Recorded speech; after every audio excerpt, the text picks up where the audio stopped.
Ұлы Отан соғысының ардагері, сазгер, Қазақ радиосының музыкалық редакторы Әбілахат Еспаев 1925 жылы 25 қазанда Қостанай облысына қарасты номер 2 ауылында туылған. 1943 жылы мамырдың 19 жұлдызында Ұлы Отан соғысына аттанып, Фрунзе қаласындағы әскери училищесін бітіріп, сол жылы шілденің 11 жұлдызында 2 Украина майданына аттанады. Бұл кезеңге арнап, артынан Днепр туралы жыр атты туынды жазған. Сазгер Әбілахат Еспаев 250-ге жуық әндерінің авторы. Құжаттары 2020 жылдың 1-тоқсанында Алматы қаласы мемлекеттік архивінің жеке қорлар аудиовизуалды және суреттік құжаттарды жинақтау бөліміне сазгерге жеке тектік қор ашылуына байланысты қызы Гүлсім Әбілахат қызы Еспаева құжаттарын келіп өткізді.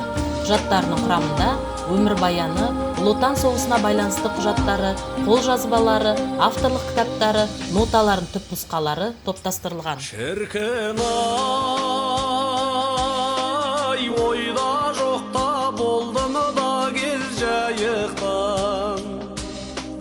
Бір қыз көрдім қарақат көз шіркін-ай.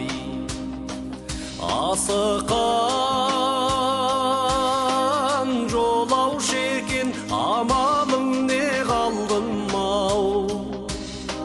Ести алмай бір ауыз сөз шіркін-ай. Ахахоу дәріғай, жалт етті де жоқ болды, көрген түстей сағымдай. Жалт етті де жоқ болды, көрген түстей сағымдай.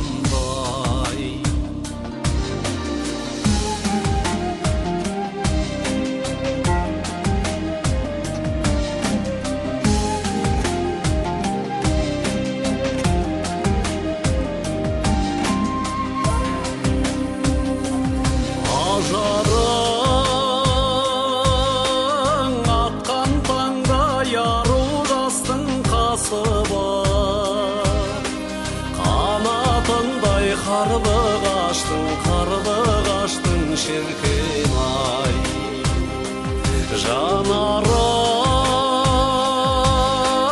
жан біткенде ел жыр болсашы, бәрі сондай қарындастың шіркін-ай. Ахахоу дәріғай, жалт етті де жоқ болды, көрген түстей сағымдай. Жалт етті де жоқ болды, көрген түстей сағымдай.